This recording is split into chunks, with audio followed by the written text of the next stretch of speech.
go. And here we are for another episode of Genuine Chit-Chat. Even though people heard the intro, so they already know that, and they're probably on the same podcast feed. But I am here with Megan, my lovely occasional self-proclaimed co-host. And also we are joined by one of the Comics in Motion podfathers, Mr. Dave Horrocks. How are you doing, Dave? I'm very good, sir. Good to speak to you both. It's wonderful. We're having a little catch-up before recording because, you know, most of the time with us in Comics in Motion, we obviously talk via text, either in Discord or actually messaging and things. But the vast majority of the time, it's whenever we do a collaboration or a podcast together, that's when we end up having a catch-up, which is like a really nice thing. It's like whenever you do podcasts, I get to catch up with this friend today. You know, it's almost like them being in town if they're available for a podcast. Yeah, absolutely. And I do speak to you guys, people I've known for years, like 20 years or something, really close friends. I do obviously speak to them, but much less frequently than I speak to everyone else in Comics in Motion. Definitely Chris. I speak to Chris multiple times through every day. So no, it is good fun. And I'm, not repeating what we've said in the past, but certainly through lockdown, I thought, that whole community was brilliant, and I'm just glad it's carried on, and we get a little bit bigger each sort of month that goes by, don't we? So a few more shows here, taking over the world. We are. Well, the good thing is that a lot of people's shows aren't doing what Indie Comic Spotlight and Star Wars Comics in Canada doing, which is every single week without fail.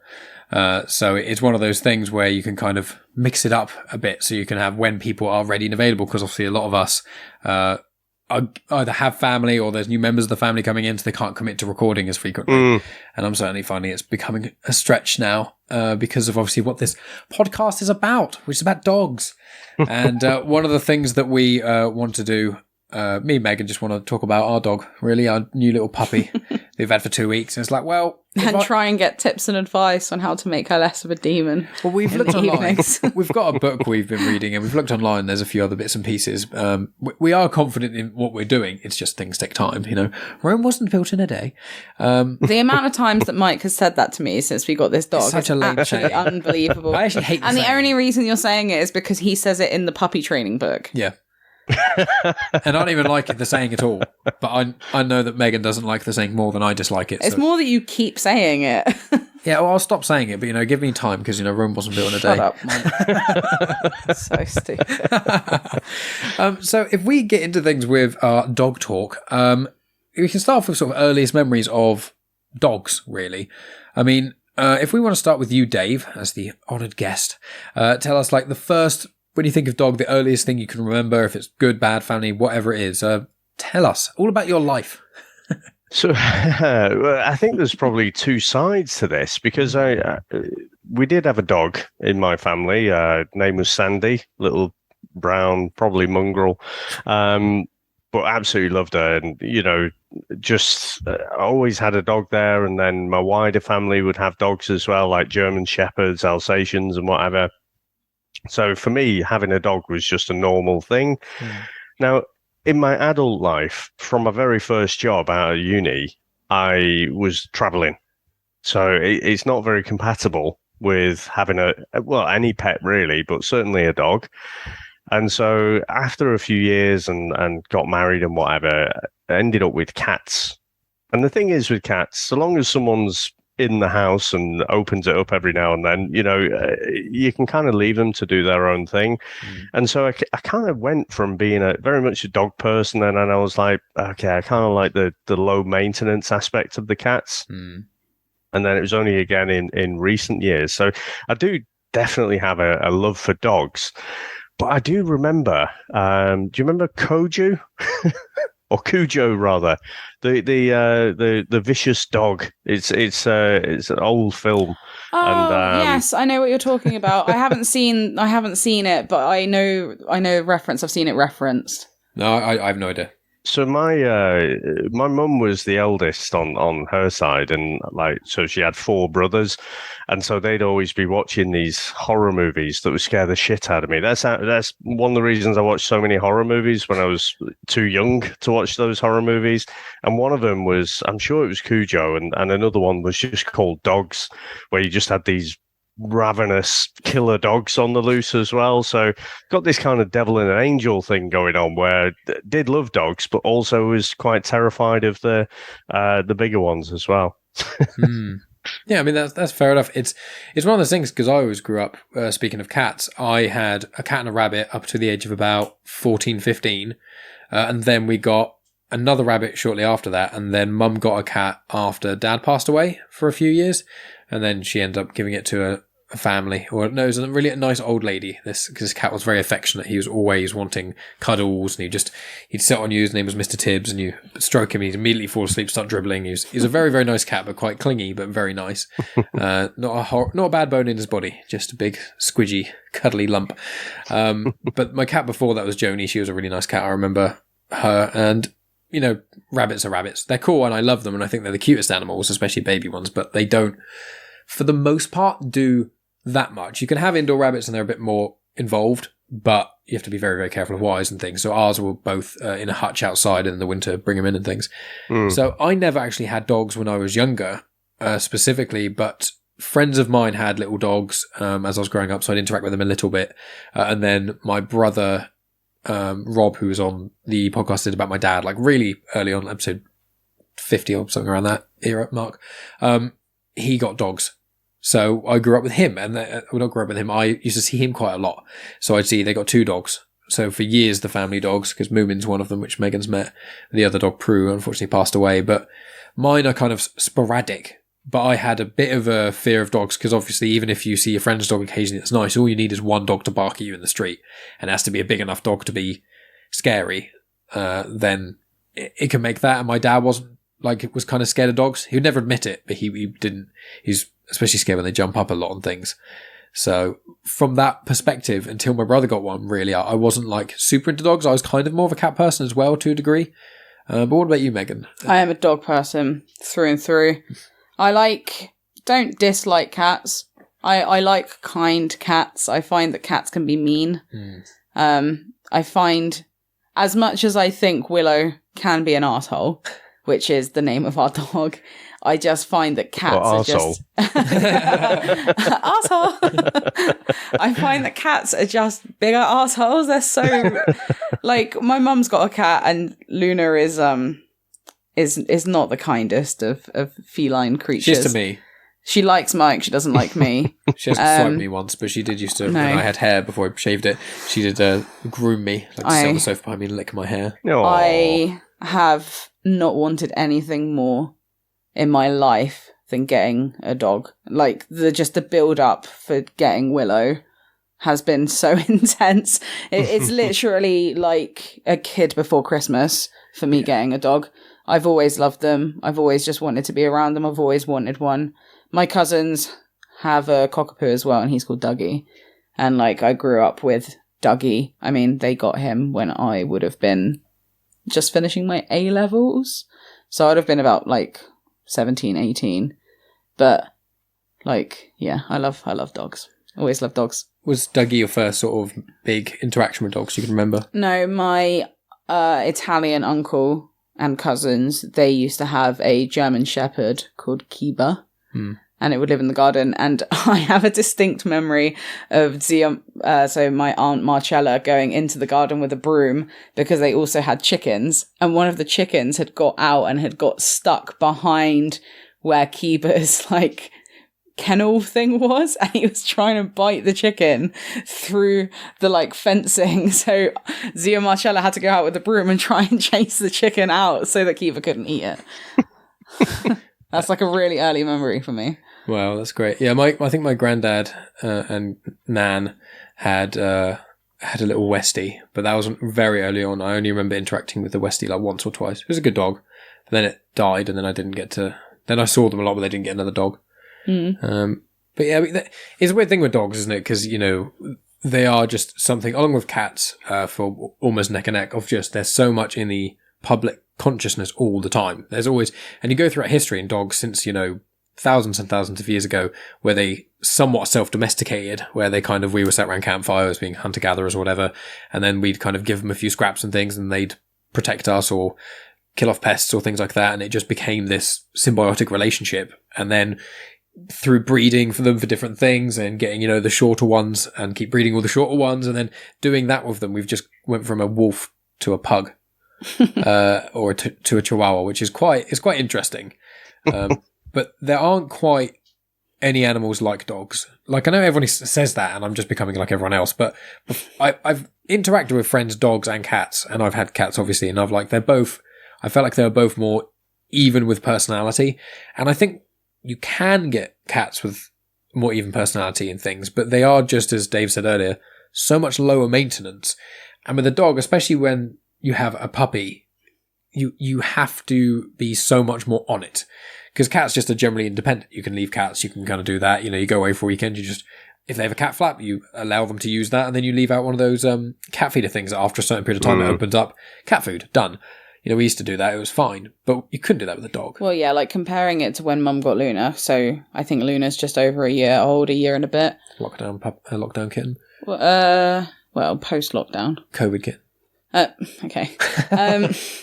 But yeah, so Mum barely had to do, well, you don't really train a cat, do you? Like, they kind of just, you can't really train a cat. They just do what they want. Don't they? Whereas, like, in comparison to, we've had Willow for 2 weeks and, like, 2 days. In comparison to, like, how much effort my mum's had to put into looking after her cat it's just nuts. Like, I've said this to so many people. I knew it was going to be hard. I didn't realise it was going to be this difficult. It is so intense, raising a puppy. Yeah, it really is. Dave, when you got the dog that you kindly showed us before pressing record, what was your dog's name, sorry? Tasha. After Natasha Romanoff. Oh, nice. That's cool. So with Tasha, I assume, did you get her from a puppy? Yeah, so it was about, let me think, July-ish, July or August. She was born in June. It was 2019, and actually it was a friend who was looking to buy a puppy. I just kind of went along, and then the thing is, these are called Chalkies, so they're half Chihuahua, half Yorkshire Terrier. I think the Chihuahua was the dad, I'm assuming, and I was just kind of sat there, and you're surrounded by puppies, and I'm like, oh my God. And then this one puppy, this little black furry thing, just took a shine to me and just came over to say hello and stuff. And anyway, we agreed to pick up the other one for my friend, and they was driving off, and I was like, I think I want one. So I ended up just driving back and then buying her. So it was a little bit whimsical, to be honest. Wow. That's amazing. And how did the training her up and things go? Because with us, it was the opposite. We've been thinking about it when we've spent the last almost year. I've done so much research. House. Yeah, looking into houses, then buying a house and going through all that faff. And then when we had a house, we're like, now we can actually get a dog, because that was kind of part. Obviously, you wanted to buy a house and have our own space. If we could have, because we were living in a flat during the lockdown, if we could have flat. Yeah, if we could have got a dog during the lockdown, and it have been fair, because we lived in a flat and it just. It's not a big flat. It wouldn't have been fair on a dog, especially like with how nuts Willow is. Like, there's no chance that we would have been able to do it. But if I could have had a dog during the lockdown, there wouldn't have been a second of a doubt I would have got one straight away. Yeah, but for us, it's been such a long period of time of like planning and thinking what kind of dog did we want to get, and the dog book, and we've done a lot of research on things. So you just kind of you just kind of went there, and was that, how did you find the first few weeks, I suppose, with Tasha? Well, I think, let me think. I didn't pick her up there and then. So I went and paid for her, and then came back the following week, and I sorted out all the dog bed and everything. But I say I just like went away. It was more than, let's say 20 minutes. So there's a lot of time to think.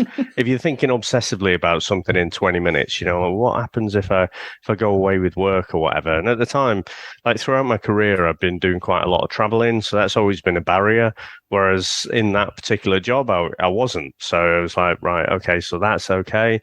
In terms of the house, well, I'm already set up there, so no problems. So in a short amount of time, I could actually tick off all of those same boxes and just say, right, what's actually stopping me? And the answer was nothing. So yeah, just went ahead and did it. That's amazing. And do you mind me asking, was it just yourself that was raising Tasha? Or I know that you've got kids as well, or... Yeah. So, I mean, the kids love her to bits, but ultimately, if someone's picking up their crap and stuff, it's me. I was going to say. Or if someone's going to teach them. Kids have got a short attention span. Meg, I'm sure you know better than I do, but, they're not going to do that. So, yeah, it was like that first night, which we spoke about, it's me who ends up sleeping in the living room, to keep her company, and then gradually move a little bit further away. And then about a week later, I think I was back in my bed. So, that first few months was quite tricky, and you're trying to, toilet train them and stuff, make sure they go where they're supposed to, and things that you don't necessarily, if you haven't had a puppy like I hadn't done for a while, you don't really think about, you just assume, well, dogs go outside, don't they? Oh no. So yeah. So it was just me and YouTube mainly. Oh, that's brilliant. Yeah, because we've been using this one book written by Stephen Mann, I think it is. Yeah, it's been our main source of information, but I do go onto the internet as well, because I genuinely Google the question, why is my dog acting like a demon? Which 7 o'clock PM isn't a question that is going to be answered in the puppy book, but it makes me feel a bit reassured when she is acting like legitimately a demon, because there are so many other people that have asked the same question on the internet. There are so many links. Did Google automatically fill it out? Why is my dog acting like a demon? Filled in. And there was someone that called it, what hour was it? Oh, witching hour. Witching hour. Because I called it that as a joke, and Megan was like, someone online called it that. Yeah, it's very common, and I'm like, okay, cool. It's like her last main burst of energy. It gets to around, it's like sort of before dinner time. It's when, so there's normally 2 times. One is when you get home from work. Yeah. Because Mike plays with her a lot rougher than I do. So when Mike gets home, she goes absolutely fucking mental. And then it's normally 7, 8-ish when it's she's had dinner, she's clearly absolutely shattered, but doesn't want to go into the crate to go and sleep. And then she goes nuts then. Just running around. She goes nuts, but then at the same time she growls. So she sounds horrendous. She sounds like she's going to attack you, but she's just getting her energy out. Because the only time she does it when she's running around a lot, or when you play tug of war with her. She sounds like a mosquito. Yeah, you play tug of war with her, and but she's obviously a little pup, so it's like a noise. So you're doing it, and it's you're tug of warring with her, and she's doing it, and the growl's getting more and more, and then as soon as you let go of the thing, she just immediately stops growling. And toddles over to you and puts it down. And so all these little things, because when we've got her for the first couple of days, when we pick her up, she now starts to growl when we pick her up. But it's not a bad growl. It's more you're doing something that I don't want you to do. I'm comfortable on this sofa. I don't want you to move me. It's when she's tired. She's falling asleep, and it's you need to go into your bed. I'm afraid. You can cuddle with us on the sofa for a little bit, but when it's time for us to go to bed, we need to pick you up and put you in there. She's like, why are you moving me? It's no, it's okay. Yeah. Just plonk her down. It is fun. But we were talking about how, when people have got young kids, how... I don't understand how people can do it when they've got kids. Mainly like a baby. When it's getting them at the same time. This is... my brother told me, and loads of other people said as well, it's like having a baby. You have to get up in the middle of the night. You have to make sure they go to the toilet. You have to, as you said, they don't... If you just leave them to their own devices, you'll just have a very smelly house. So... Yeah, and we've also kind of made it harder for ourselves in the short run, but in the long run it's going to benefit us better because we're not using puppy pads. So we're going straight into the garden rather than having to train her twice to go on puppy pads and then to the garden. So it is tougher, but it should in theory be easier in the end. I didn't have a lot of joy with the puppy pads either, to be honest. I'd lay them out and then she'd just go somewhere else. So I tended to just take her out regularly. And I'd closed the patio door that you can see behind me. So she couldn't just go back into the house. So I'd literally stand outside with her. And then when she'd go, whichever it is, I'd praise her a lot, give her a stroke and stuff. So just that kind of positive reinforcement. And in my memory, it didn't last that long. But when I think about it, I got her in the summer, and I do remember freezing my ass off quite a few times. Waiting outside, it's like, all right, I'm getting cold now. Come on. Yeah. Yeah, it's kind of fortunate we've got her when we have. I mean, we specifically chose that because obviously where Megan's a teacher, she's now off. That was another thing where, like, pre-COVID, when there wasn't as much working from home, like, how people manage to raise dogs unless someone is at home a lot of the time. Yeah, I mean, I'm glad that we couldn't have got a dog during COVID, because there are so many dogs that have, like, separation anxiety because they spent all of their time with the owners. Like, obviously you were saying, Dave, before we started recording, that your dog's a bit more timid because of that reason. Yeah, I think so. I think definitely, like I say, she was born midway through 2019, but March 2020 was COVID. You know, that's still in her first year.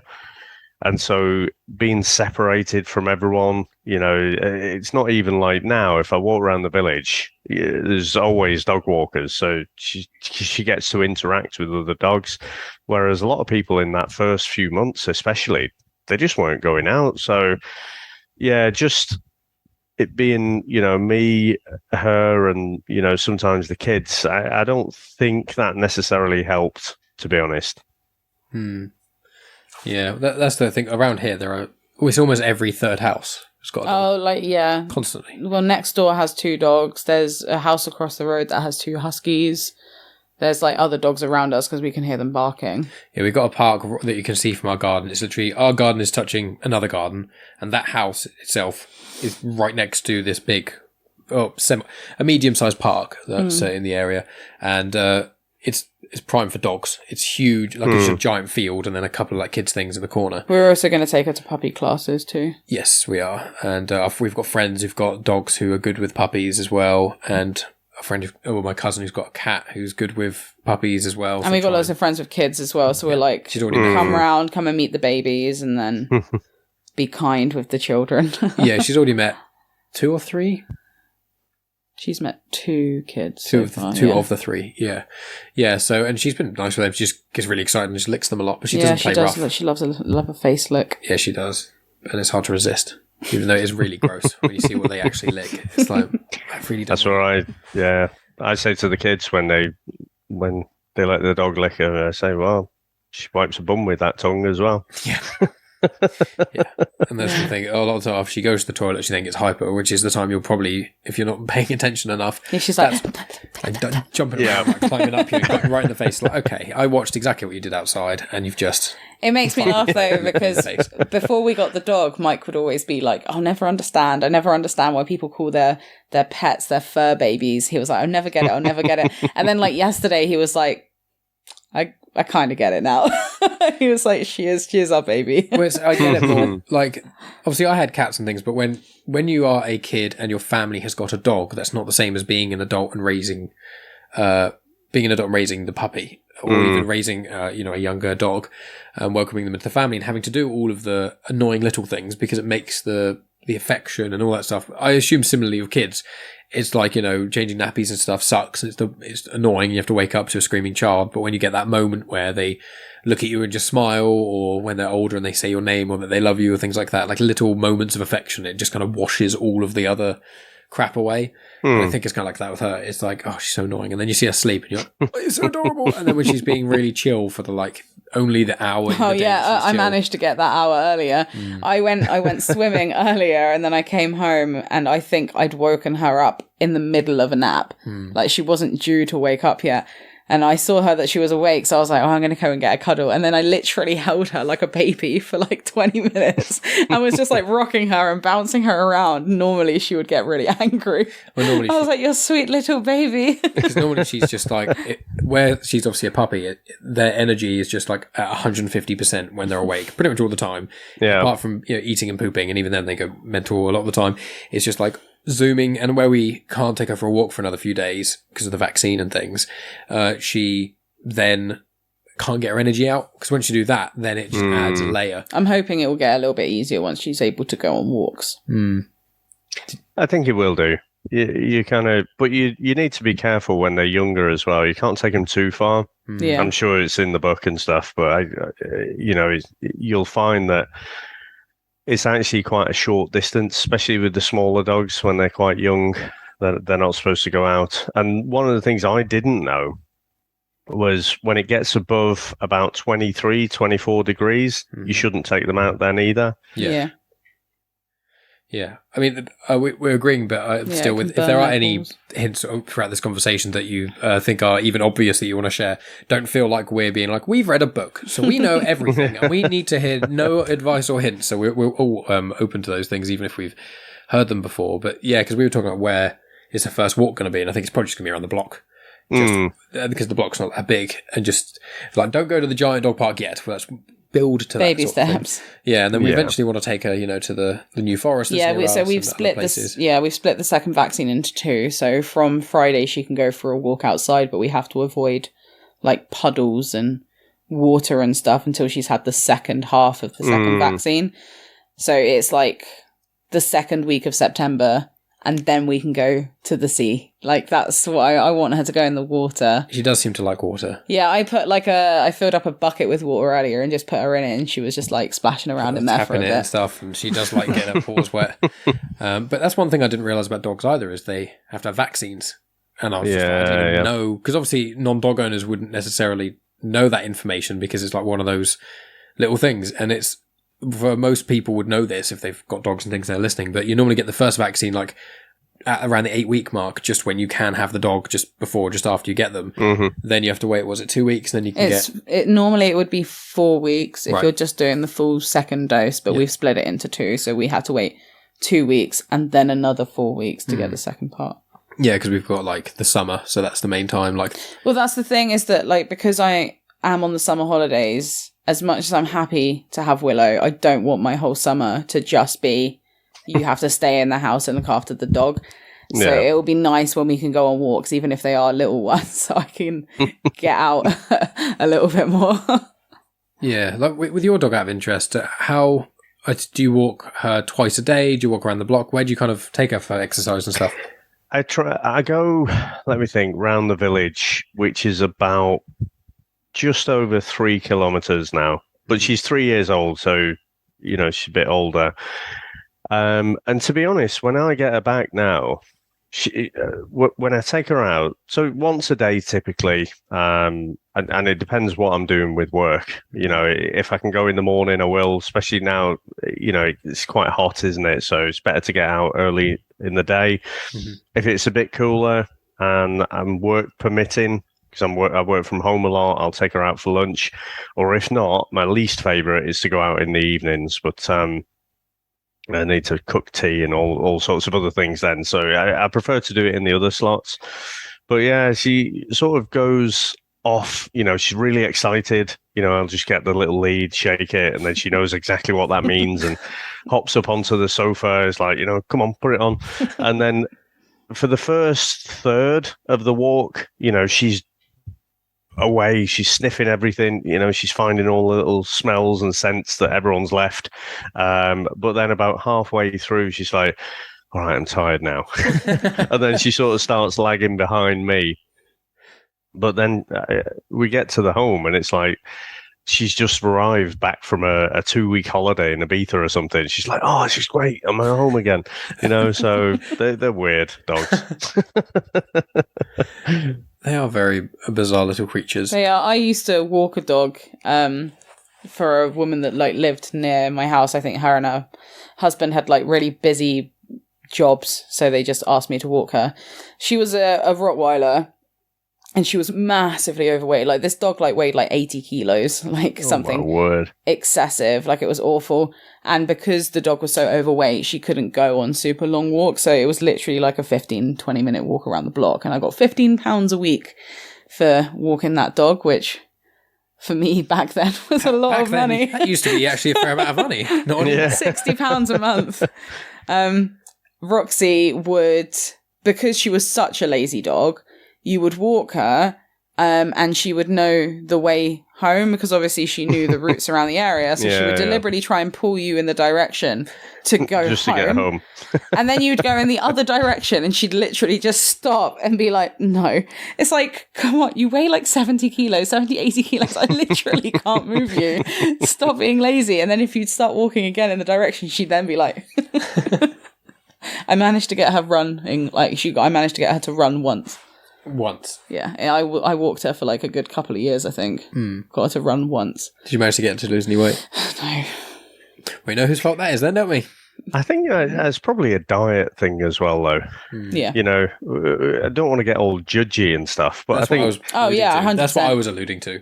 Yeah, I think owning a dog is a real responsibility. And I think you mentioned about, you know, don't know how people do it. I think the reality is some people do just leave the dog at home while they're at work. And, you know, you can hear them barking away all day. They're just so bored. And, you know, it's not good. I think, I'm not saying there should be a license, but, you know, there should be some kind of responsibility if you're going to have a dog. It is a little life at the end of the day. I agree. Yeah, completely. It's also like the people I know who have dogs are all good dog owners, including ourselves, so far. But we haven't had. You go to puppy training courses, but you don't have to go to them, and you don't have to. You don't actually have to know anything about dogs to get a dog. It's weird because to get rescue dogs, there's so much paperwork to get a rescue dog. Way harder to get a rescue dog than a puppy, which is I know the reason why, because rescue dogs can have different temperaments and can have issues, so you need to be right. But it's one of those weird things. It's like I know, like a friend of ours did it for, like a work friend did it for like months, and by the end of it was just like, this is just too much. They want to do loads of house inspections and all kinds of other things. It was like, you know, with a puppy, I feel like if you're going to do it with those, maybe you should do it the same, you know? We literally had no checks whatsoever. Like, we went to the woman's house, we met her and her partner, and she was lovely. Like, a legit breeder and stuff. Like, Willow's come from a good family. Other dogs there, and they were really nice. But, yeah, there was no checks, like, at all. They haven't seen our house. They haven't seen anything. Like, they don't know anything about us, really. It's nuts that you can literally just buy a puppy from the internet and then not be any kind of regulations. Like, you could live in like a 1-bedroom studio flat and you could get like a Rottweiler. But no one's going to stop you. You mentioned the husky. I mean, those are notoriously difficult to keep. Oh, yeah. They need also tons of walking. To be fair, every time I see the huskies, they're always... Well, obviously, they're outside, but they do walk them quite a lot. Yeah, they do. Except you can hear them howling sometimes, because they set each other... The huskies set each other off, and then they set all of the other dogs off in, like, this area. So at some points, you hear... Arr, arr, and just loads of barking. Just had Willow stir a little bit in her sleep because of that. That's the funny thing about... Soz Willow. Here's the funny thing about them. It's just they've... Like... With Willow as well, it was one of those things where I was worried if she was going to bond with us because of obviously basically being stripped from your mum and family and things and a place you've been for your entire life, which obviously is about 2 months, and then thrust into this new place. Obviously, the first night is difficult because they're scared and confused and everything that's kind of going on. But aside from that, she really gelled with us very quickly, and I think a lot of dogs do that. They adapt very quickly to new homes. Most, you know, when they haven't been through that sort of trauma. As long as they're in a home that loves them, I think. Yeah. I don't know how. It's one of those things that we always talk about, and it's kind of broken record, but it's like, I don't know how anyone can really like hurt an animal. Like when you get, like, I couldn't before getting Willow or anything, but I'm just like, dogs and... I just don't understand why you would want a pet if you're going to not be nice to the pet. Yeah. Makes no sense, does it? No. Pay money to not be nice to something. Well, that's the thing, yeah. Yeah, it's just the worst. I don't understand it. But with her, like, I was play fighting with her yesterday, I think it was, and she's getting quite nippy at the moment because she's obviously teething, so it's just one of those things. She bites, you have to try and replace it with something, or if she gets too overexcited and bitey, you have to say too bad, and then leave the room, leave her for like 30 seconds or so. Because we've got See, that seems mean. It seems like you're the one winding her up. Mike plays so rough with her. No, but I play with her, but what I do is I make sure she has something else to bite me. Also, earlier, like I laid. So if you lay on the floor, as soon as you lay on the floor, she comes for you. But like, it's not it's not in a mean way. She just wants to come and give you all of the kisses. So I was laying on the floor, and because she'd gone into the downstairs toilet, so I didn't want her in there. So I laid on the floor to like lure her in, and then she grabbed my hair. And was tugging my hair because she loves hair as well. And Mike was just there cackling. I was like, Mike, can you get her off me? She has like a chokehold grip on my bun. Mike's like pissing himself laughing. I'm like, can you help me? And then you hear Mike going, get her. It's like, no. This is why she nips. No, with that was a one-off. But when if I'm trying to play with her and stuff, like grab the like the rope pull toy and stuff, like she'll pull it and stuff, and then if I say get it, then she'll really go for it and start growling more and really start pulling it and stuff. And so when I'm playing with her, that's it's fine, we're playing a bit, and there's the odd time she accidentally nips me. If she goes for the rope and catches me, that's fine. But there's a time where normally when she's overtired, she becomes overstimulated, and that's when she becomes a demon. Yeah, but also when we both play fight with her, she's rougher with me than she is with Megan. And when she plays with, like, when we had our friends' kids over and stuff, she doesn't nip at all. So she knows more so with me, she can get away with it more. But also, if she just goes for a proper bite, which she's only done once or twice, that's a big no. And like, you make the sort of dog yelping noise, or just say ow very loudly, get up, and then leave the room, because she likes. I wear pajamas a lot. And she likes the floaty bottoms of the pajamas. She likes grabbing them and pulling them, and then she thinks it's a game, and it's like, I have to try and ignore you, but to get you off, I kind of have to pull it. So if you just stand there and wait for them to get bored. The other morning at like 9 a.m, she went absolutely mental. Mike was at work. I had to take her to the vet to have her vaccine jab. She went absolutely nuts. She went for my leg, bit my leg, ran away, ran outside, and then shit on the decking. And I was like, oh, you're so... Why? It was good that it was at least on the decking outside, which is still better than inside. Yeah. She's got a nice patch of And then she went absolutely insane again. I was like, okay. It's the poo zoomies. I was like, right. And I'd been trying to keep her awake so that when she went to the vet, she would be knackered and then wouldn't be affected by the vet. So she had a poo zoomie and also was overtired. Dirty protest. Yeah. Did Tasha ever, did she do that when goes to the toilet and then suddenly I'm lighter, let's go? No, I don't remember that specifically, but like you say, they just seem to go through these short bursts of excitement and then, asleep and then wake up and then they're full of beans again and they're off, So, I mean, I was teasing about the playing rough because I'm terrible. I sort of play rough with mine still, and she does still act very much like a puppy. But I think because the dogs have such different personalities, I mean, Tasha never bites me at all. What she'll do is she'll put a kind of mouth around me, around my hand or something, but there's never any force whatsoever. But, if I'm rubbing her tummy or something, she'll like have a little bite at my thumb or something. But That's more so what Willow does, but there are a couple of times that she does nip slightly harder. It's not ever like super, super painful. She's never mean about it. It's you can tell with her breathing. It's just excitement. Because obviously with what you would expect to happen would be like what happens with us with adults, is you get more and more excited and more exhilarated and you hit the peak, and then you kind of just, even if you're outside doing like activities and stuff, you do kind of feel the fatigue a bit and you start to wind down a little bit of yourself. But dogs, especially puppies, don't do that. So they will not stop going mental until you stop giving them something to be mental about. So you give them attention and energy and all that sort of stuff for like 10-15 minutes to get them moving, and then it's kind of like, right, now I have to be the calm one, and they're like, oh my god, everything's insane, and they're like, what are you doing? And they're like, everyone's still playing with me, so they're like jumping for you, like patting you, and then like you're pulling things and they're zooming around and running, and then they just like she'll grab like the pajama bottom to almost be like, come on, play more, but then she's biting and she's like, oh my god, this thing's fun to pull, and it's almost like a 1 second memory, so it's like forgetting everything immediately, and you get them off and be like, here's something else to play with, not my pajamas. And then she's doing that, and then you walk past, and she's like, oh my god, pajamas. It's cyclical, but she is definitely getting better, and she has if she wants to play, she'll do this thing where she opens her mouth and stare at you, and then she'll slowly put her sort of mouth over your hand and just look at you. And then if you start to play, then she'll. But if you're like, no, Willow, and she's like, kind of leans back a little bit again, still looking with her mouth open. Yeah, she does. She does do the cheeky thing with her mouth. I've had to move all of my plants in the garden. So I've moved every single plant from the floor. They're all on the table in the garden now because she kept biting all of the leaves. So tomato plants are actually like toxic to cats and dogs. The leaves are. The like leaves in the stem are toxic to cats and dogs. Right. They're from the nightshade family.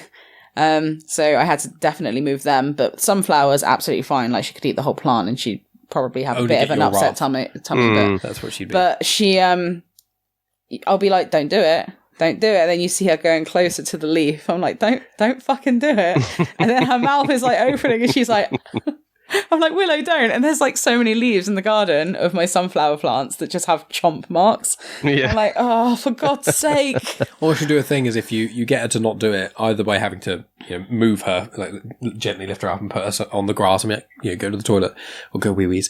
And then she'll kind of slowly walk around. She'll be looking at you and then she'll be pretending. She'll be like tap a leaf or something else, and then she'll slowly be making her way back to that thing. And then when she gets to that point where she knows you can't reach her in time, she'll go for the leaf, and you get up to grab her, but she's already won. She's already got it, and she's very clever with that sort of thing all the time. It's like sneaky. She'll get a toy, like if she wants to. We've had to stop her going behind the sofa because she can get. It's a recliner sofa. She can get underneath and in where all the gears are and stuff. She's like ripped a label on the inside of the sofa to shreds. Which obviously isn't a problem in itself, but if she starts, scratching the inside, biting the inside, but she's got stuck once or twice because there's metal bars and things. You lift up and look under a recliner. It's not easy to. We drop a remote in there, and it's a nightmare to try and get it. So she gets in there, and it's like if you open the recliner up or closed it when she was in there, it would probably really hurt her. So we've had to block it off. But what she was doing is she was playing with a toy with you, or tug of war, whatever, or fetch, and she would do it, and then she'd wait for you to throw it to the right a little bit, just because you throw it in different places, and then she'd get it, and then she wouldn't come back to you with the toy.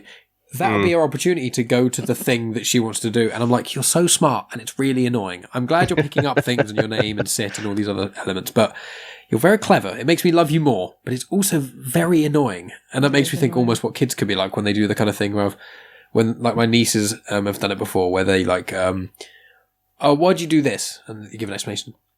But that's a contradiction. They didn't say the word contradiction with it, but that doesn't make sense because of that. And you're like, shit. It's like the little ways they kind of can outsmart you in certain ways. That's kind of what it's like having a dog, but with things they're not allowed to chew, which is everything. Yes, it is everything. Yeah. So is there anything that's like your favorite thing about dogs specifically, Dave? Like what it is you love about having Tasha as part of the family? I just love the absolute unconditional love that they give. I talked about having cats and stuff, and I remember probably about midway through the last decade or something, I was on a project in Belgium, and so pretty much every Monday I was heading over there on the Eurostar, and I'd come back late on Thursday night, and I would, being away from like the kids and stuff and just home, I just wanted to get back, and I was so excited. And I just remember we had this cat called Bear, and he was sort of part of the family at the time and everything. And I come back home and I was so excited, get in the kitchen, and I turned the light on because it was quite late, and he just woke up and he was just like, you motherfucker, you've just woken me up. And then just went back to sleep. And I was like, fucking hell. So the difference with dogs, like I can go down the shops and I can come back, and Tasha, like she has a little elephant, and she likes, I don't know about Willow, but Tasha loves just little toys and things, and she'll hold it in her mouth and just walk around the place. And especially if you come back from the shops or whatever, she'll bring it to you and just show it to you and stuff. It's like, look what I've got. And so she just goes absolutely nuts, and then she's jumping on the sofas. I do let her jump on the sofas and tear arsing around the front room and stuff. She's like so excited that you're there. And then, 5 minutes later, she's chilled and lying down and whatever. But yeah, just that unconditional love that they give you, you just can't beat it. And I do, like I say, I do like cats, but I think as humans, we can be a little bit of an annoyance to them.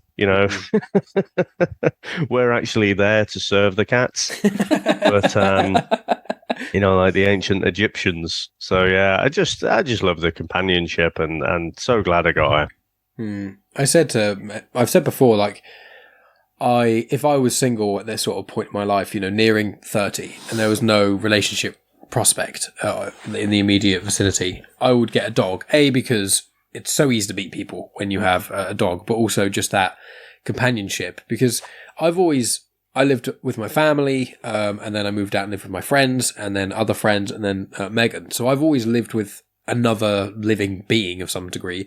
But with you, like you, Megan, for example, when you grew up, you didn't have any animals. You had a fish when you moved out in your 20s. No. I had fish when I was younger as well. Oh. So I had fish when I was younger. Which aren't really much of a pet. But the only reason that I got them is because I told my aunt that I wanted fish. And for my birthday, my aunt bought me a fish tank and didn't tell my mum. Nice. So my mum was fuming. My mum didn't know that Auntie Lorraine was getting me this, so I opened it up in the restaurant. I was like, oh my God, a fish tank. And my aunt was like, yeah, I'll take you to get your first fish. And my mum was just sat there seething. So, yeah, I had a handful of fish when I was younger. I think that was maybe when I was like 16. I describe them more as living wallpapers than actual pets. Yeah. Like, I love fish. They're great. Screensavers. Yeah, exactly. Yeah. It's just like, they're cool, but you can't... Like, we've got Wicket, who is a lovely pet. She can be affectionate, but you to bring her out. But more so, she's like an introvert. She wants to be left alone for the vast majority of the time. And then once, maybe twice a week, she'll start tapping on the glass, climbing over our wood and kind of wanting attention. And then either I give her some shell scratches, or we bring her out and she'll just have like a little wander and a climb and a little scratch. But that's about it. Wicket's my first proper pet. I had fish when I was younger, then I had fish when I moved out with Pete. And then, the tortoise. It's the warm-up from fish to tortoise to dog. It's a bit of a jump. Probably should have had like a... It's like evolution, isn't it? I mean, there was no way that I was not going to get a dog. Like, if I had gotten into a relationship with someone that didn't want to get a dog, it would probably been a... Deal breaker. A deal breaker for me, because it's something that I've always wanted. And who chose... Because you got Wicket and Willow, two W's. Who chose the name? But kind of both. We kind of ran through names, didn't we? We've realised that, so it's, Wicket and Willow, obviously both are W's, and then you flip them upside down and they're both M's, which is Megan and Mike. That wasn't intentional. And then it wasn't intentional. And then also unintentionally, Wicket and Willow are both Warwick Davis character names. That is true. Which Chris Brayton of the I Like to Like Things pointed out to us. Which also was completely unintentional. We haven't seen Willow, so we haven't. That's one of the films. But if you ever meet Warwick Davis, that would be a great story to tell him, wouldn't it? That would be. It would be. I've been in the same room as him in a sense of at a Comic-Con. He was on a panel. Yeah. That's about as close as I've got. But. Yeah, no, it wasn't planned. It just kind of happened. I mean, I love Wicket the Ewok. So that's how we just stumbled across that, because it was also during the period of time that we were watching all of the Star Wars movies. Yeah. And then Willow, we're currently watching Buffy the Vampire Slayer. So we're just finished series 6. We've just on finished the final series 6. season now. And Willow is always my favourite character, because I watched Buffy for the first time when I was like 13 Whereas or something. I don't know what happens at the end. Whereas it's still I vaguely do. Fresh. But the big storyline involving Willow's just happened. We won't spoil it, but it was I nuts. love Willow's character. I think she's so cool, and just a really interesting character. She's also Alison Hannigan was my first ever crush as well. So if anyone hasn't seen Buffy and doesn't know who I'm talking about, the ginger girl or the redhead from American Pie who likes Bandcamp. Bandcamp and shoved the flute up her pussy. That's the one. Oh, you actually just okay. I did. I thought I'm not going to half quote it. We've dropped the C-bomb on this podcast. I don't think me saying, even though I hate using the word pussy for anything other than quotes, anyway, me saying that is a gross word. I think she kind of comes into her own in the second movie, though, doesn't she? Because she's kind of that side character in the first one. But then in the second, she kind of teaches Jim how to get ready for Nadia. I think it was in Nadia. And then, but obviously they end up together. I think the second one was really, really good. Spoiler alert, yeah. For a comedy film that's really obvious that came out. God, it came out in 2000 or something. Yeah, because I think American Pie 1 was like either 99 or 2000. 99, I think. Yeah. I think the first three American Pie movies, slight tangent, are very consistent comedy films that are a rarity. The third one is, I think, still the weakest. I think the second's probably my favourite. But I think the first and second are very That Stifler dance, though. The dance off. Yeah, it's damn good. They are, but unfortunately you watch them now and there are bits and it's like, ooh, that doesn't fly. Especially the quite first problematic, isn't it? Yeah, especially in the first one. That is an issue. But, can't be done about that. And we're talking about dogs. That was a long-winded answer to I don't know why they're both got W's as their names. Yeah. In hindsight... But you could make some nice artwork, couldn't you? With Mike and Megan, and underneath you could have Willow and Wicket. Yeah, I feel like this just means now that if we have two kids, one of them has to have an M, one of them has to have a W. I've specifically said I don't want to be one of those parents who goes, hey, let's have our kids, let's all be the same letter, or let's all end in a Y, or let's... Yeah. No, thank you. Although our initials... if or when we get married. Most likely when. And if I were to take Mike's surname, we'd both be MSB. At the moment, you're MSG. At the moment, I am MSG. Because you're so addictive. Pow. Yeah, it's one of those funny things, but no, we'll probably not have a kid with a W or... It's funny because the name Willow kind of came from... I was talking about kid names. Meg's not pregnant or anything like that, but it's things we talk about. And our friends are having kids and things, and we're talking about names we like and don't like. And then Willow, I really like the name Willow, but it did kind of feel like more of an animal name. It's a shame, really, because Willow's like not generally a naughty student name either. That's your problem, isn't That's it? The problem, is that loads of names are banned for me because they're naughty student names. Yeah. And you obviously chose Tasha or Black Widow. Was that because of the comics, or was that... she was, actually, when I got her, she was jet black. And so, the whole Black Widow thing, I thought, right, well, I'll call her, I can't call her Black Widow. And then I thought, well, her name's Natasha Romanoff, Tasha. Okay, I like that. So I kind of derived, I kind of walked that way myself. And then, there's a woman who's just been on Love Island who's called Tasha as well. I don't know if that's short for Natasha. But yeah, I thought it was being really original. But over that first year, she actually really changed. So she lost all of the black and kind of this white sprouted from her head and just got bigger and bigger. So I feel a little bit like a fraud. But yeah, that's kind of where it came from originally. That's quite entertaining because in the MCU at the moment, the Black Widow has basically become the White Widow. So, could almost... not the same name, obviously. You're like the Simpsons predicting the future. Quite possibly. Don't name any pets after characters I like, thank you. I don't need that. Make me very sad. There's a hamster called Thor. Oh no, a few years' time, see ya. Yeah, well. Well, or mouse. I do love a mouse. A frog. Yeah, that'd be good. Alligator for Loki. But... With I want to ask as well with dogs and things. Obviously, you've spoken about certain one of the reasons we like dogs, and it is that companionship. Is that probably what your favourite thing is as well, Megan? Yeah, like as shit as it is, getting up at 3:30 in the morning to let her out for the toilet, the pure excitement that she has to see me makes it a bit better. Like, I'll get her out of her crate and then the first thing that she's doing is wagging her tail, licking my legs, like she's going absolutely nuts, and I'm like, okay, but we need to go outside because otherwise you're going to pee on the floor. It's like, let's get outside and then we can have a cuddle. But she's just so excited. It's like when I used to dog sit for Doggy, which is my cousin's dog. They went on holiday for like 10 days or 2 weeks or something, and I just stayed at the house and looked after Doggy. And when I'd come home from work, he'd be so goddamn excited to see me. It was just so nice. Like, after a rubbish day at work, coming home to like the most excited dog. Well, he still loves you now. Like, think about when we saw them when they had COVID. Oh my god, that was sad. So at Christmas, we were meant to go to my aunt's house for Christmas Day, but my uncle had COVID. Yeah. So my uncle had COVID, so obviously we couldn't go. So we did a doorstop visit and like dropped off some presents, and Dougie wanted to come out and say hi, but they didn't let him because of germs. So Dougie was there at the door, and he was just like sat there crying, like so excited to see me, and he was bawling. He kept going forward. He was like rocking forwards and backwards to come out and say hi, but they were like, "No, you can't go out." And then he was like crying, so he just wanted to go. I was like, "Dougie, I want to touch you too. Come here." But no. Alas, I couldn't. It was sad. But we will, once Willow's had a vaccine, we are going to get Dougie and Willow to meet.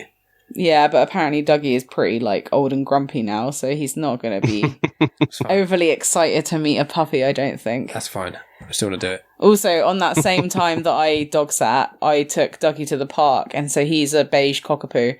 And we went there and we met like 3 or 4 other beige cockapoos. So all of these cockapoos are running around together. I was like, oh my God, look at them all. They're all the same. Because I don't think we said in this podcast, but ours, Willow is meant to be a cockapoo, but she's much more of a cocker spaniel. She's like 3/4 cocker spaniel, 1/4 poodle. Yeah. Her mum was a cockapoo, but her dad was a cocker spaniel. Yeah. So she's much more spaniel. Her nan is a poodle. Yeah. Yeah.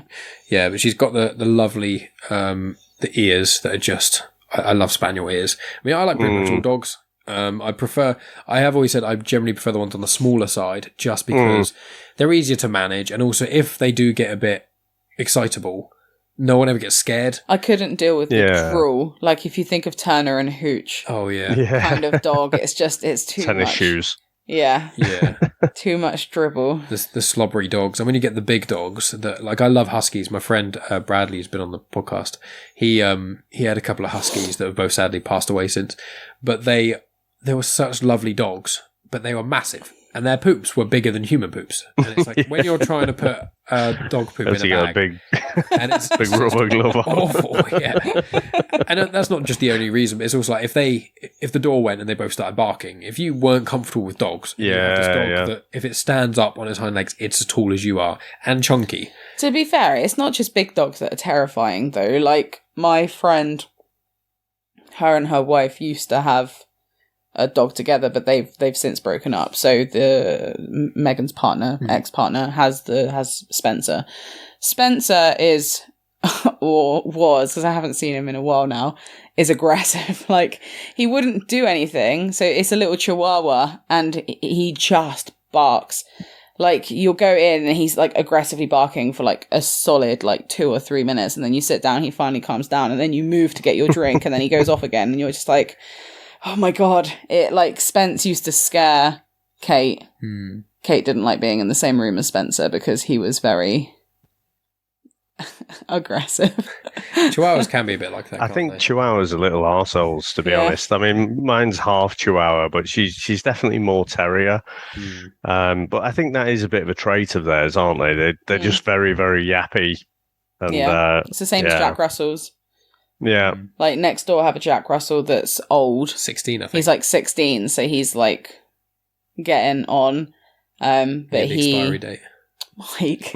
Is that the best before date now? And now we're just getting to the expiry. But he barks and cries quite a lot, but that's he's because like going he's really and deaf old and arthritis. Like he's just a super old dog. But I want to ask, to make this slightly balanced, do you yourselves have any negative memories about dogs, if any? Don't know do you have any you can think of apart from that terrifying Chihuahua story? I mean, Spence wasn't that bad. I think one thing that I don't like with dogs is the association with certain types of dogs. So like when I used to walk Roxy, who was a Rottweiler, people used to actively walk on the other side of the road from me because I was walking a Rottweiler. So I think stuff like that, and like staffies get like a bad rep as well. But two of my closest friends that I was friends with at school, they had 2 staffies and they were the kindest dogs ever. But like actual negative experiences from a dog personally, no. But my brother was chased by a dog and bitten by one on the green once, and we had to get the police involved on like the leg. Was he like bleeding and stuff? Yeah, like it was a proper bite. Really? Yeah. Wow. But otherwise, me, no. It's funny because Rob had the same thing. I think that's one of the reasons my dad didn't like dogs was because my brother Rob, he who just had dogs and things. When he was I think about 10, we went to a pub. This was before I was born. I went to a pub and things, and there was like a Jack Russell there. That was like one of those local dogs that it's the owner of the pubs, but everyone just kind of knows it. And Rob was just reaching for something, and then the dog bit him, I think, on the hand and made him bleed. I think he had to get like stitches or something because it was like it was a proper sink teeth into sort of thing. I remember one of my early memories of a dog was I don't know in America if they have them. Childminders is what they're called here. But it's basically it's like a nanny, isn't it? Yeah, kind of like a nanny or like a babysitter, but not a nanny's like one-on-one. It was like I went to a childminder when I was in school for the first few years, basically, because my parents both work. So I'd go to this person's house, and it was normally a woman who had several other school kids there, and you just chill there and watch TV or whatever, maybe have dinner, but normally just chill there for a couple of hours between school and the end of a workday. And the first one was a woman who had this, is it Burmese mountain dog? Oh, a proper big boy. They're the ones that are like ridiculously tall, really long, white, furry, and I don't remember anything apart from looking through screen doors to the conservatory area and it just climbing up on it and barking really loudly. It's that was a big when I was dog about, as well. I think I was about 6 or 7 at that point. So I was freaked out then. And then my subsequent childminders didn't have any animals really, apart from rats, one of them, which is quite nice. But what about you, Dave? Have you ever had any negative experiences with dogs at all? Yeah, it was Jack Russell as well. I think I was about 6 or 7 or something. But then I don't really blame the dog. I just remember in the street, it was summer, and I remember there were quite a few kids like around the dog, and everyone was sort of scared of it. And I was just, 6, just stupid. I was like, it's fine. Come on, I'll just stroke it. Went to stroke it, and then it just bit me. And then I remember like that reaction, where you're just scared. And it's like, oh, crap, what was that? But I couldn't see anything. And I remember looking down at my hand, and it was like, that's fine. And then I turned it over, and there's a big pool of blood in my palm. I was like, oh, shit. So I ended up going back and had to get taken to hospital and stuff. I don't think that this was a long time ago now, so let me think. I was probably about 82 or something. So had that happened years later, unfortunately the dog probably would have been put down or something, but it was the early 80s, no one cared. It was just like, stop being silly, Don't go near the walk dog. it off. Yeah, you and it would have been me. I was being a dick. Just leave the dog alone. It doesn't want to be sociable, Yeah. So it was my own fault kind of thing. Whereas now, I think no one would care about that. Yeah, it is something it is one of those things that's quite sad when it comes to dogs. I mean, it's not dissimilar when you have kids, which is like, if you raise a dog or a child badly and they do bad things because of that, then they are responsible for that, even though it's kind of your fault. Like, I'm not saying, if you raise a kid and they turn out to be a serial killer, the parent shouldn't go to jail. That's not quite what I'm saying. It's not that simple. But it is that thing with dogs, which is, as you say, like, I think there is probably a very slim percentage of dogs who maybe, due to one issue or another, there's something wrong in their brain, that maybe they're just hyper aggressive and really hard to potentially get out of that. I think it also does depend on. That's an incredible minority. I think the vast majority of it is probably just not training it properly. Well, it is predominantly that, but I also do think it is breeding as well, because sometimes they breed deliberately two aggressive dogs together. Yeah, I suppose, to create a more aggressive dog. Yeah. But obviously that's normally for like hunting and like, I mean, dog fighting does still exist. So also drug dealers, what's the best way to stop someone breaking in your house is to have a big scary dog. And if you are a drug dealer and you don't eat, especially in England where most people don't have guns and stuff, if you have a two big scary Dobermans in the corner growling. Yeah, like, I mean, if anyone came into this house, she would start licking them.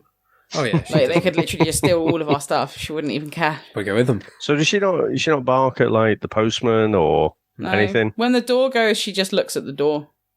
Right. She doesn't. See, mine is as timid as anything, except if someone is walking past or something, or the postman comes, then she's cock of the block. She is, this is my house, But if they actually came in, she'd just run off. No, the only time that she really barks is if she's like nipped us. So to try and like, even if she's put her teeth on the skin and she hasn't bitten down, we're getting into the habit of leaving the room so that she learns that that's not a good thing to do. Normally a little thing is that, but when it's the yeah, thing. so we have to leave the room. The only time that she really barks is either when she's put in her crate at like normally around 6 a.m.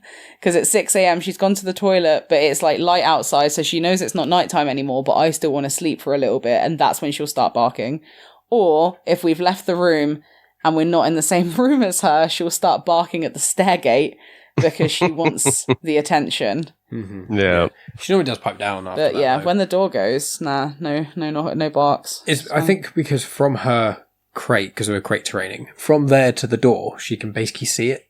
Yeah. So I think there's not really, and also I think because we're in and out a fair amount and there's quite a few other people, I think she's just, we might have just lucked out and got a dog, but it was one of those things where it's like, I don't really want a guard dog. I'd be intrigued to see what she's like with fireworks. We were watching something the other day where there were fireworks on TV and she wasn't fazed by it. So whatever the fireworks were in whatever movie we were watching, yeah, she was fine, but it's not quite the same as real life fireworks, is it?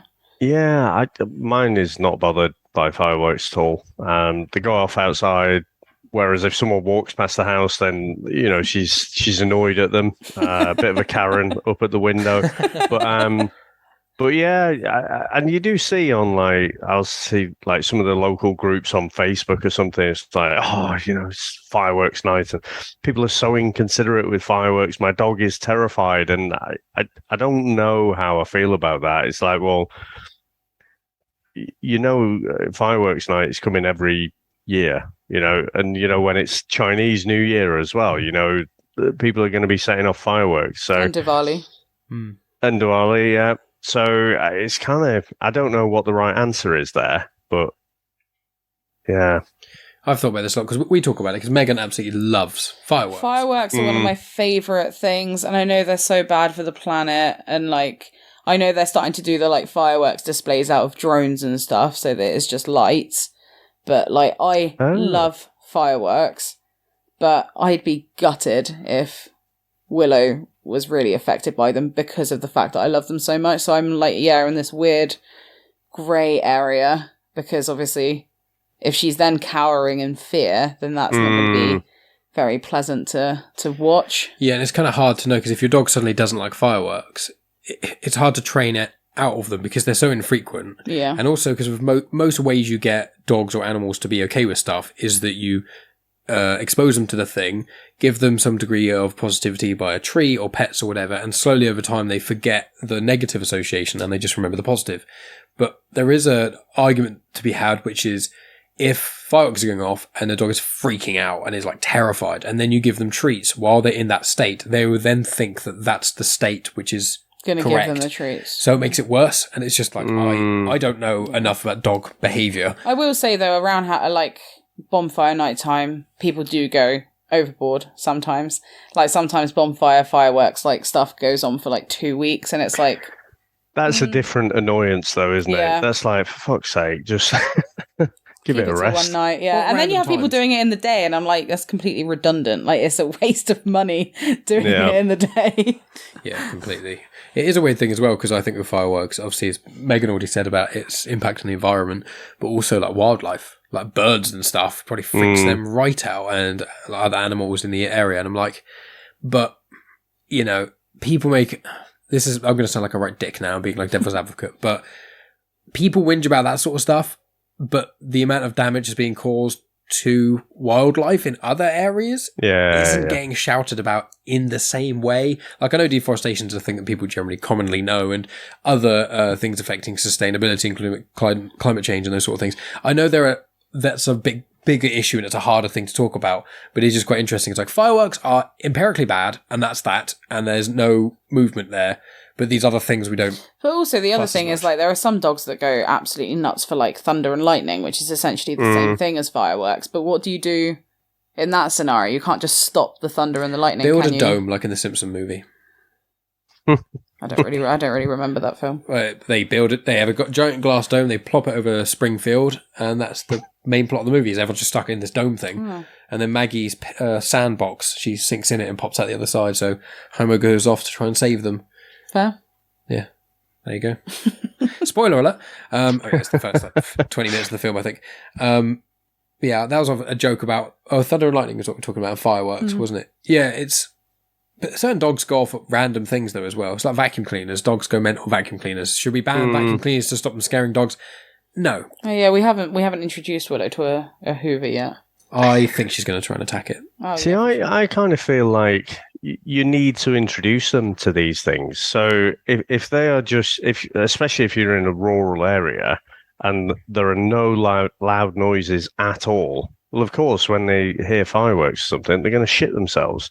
Whereas, if you go out, and you're socializing with other people, other dogs and things, and you have the Hoover on, you're not necessarily chasing after them, but maybe I do that occasionally, but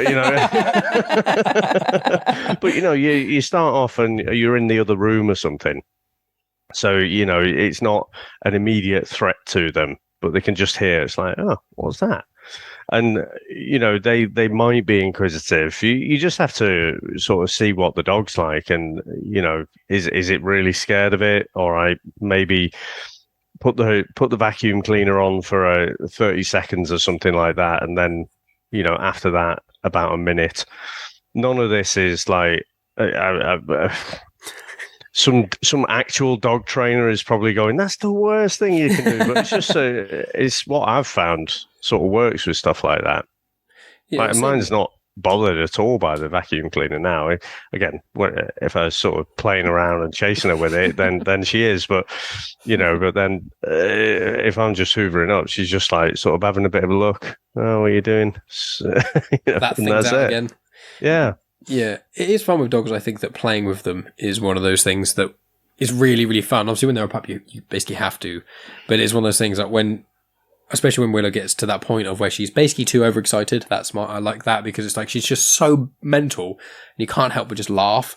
And just while they're climbing over you and trying to just lick your face and like getting so excited about everything, it's just like... There's like a fine line. Yeah, there's a very, very fine line between, this is cute, this is fun, to, now she's demonic. And my line is slightly above Megan's. Yeah. Yeah. No, I can't. There's just like little things that she started doing to try and get our attention that just fuels me with anger. I think I said it before we started recording, is that she'll have her water in her crate, and then to get our attention, she starts splashing at the water and digging at the water. And then water is literally filling her crate. It's spilling all over the floor in the house.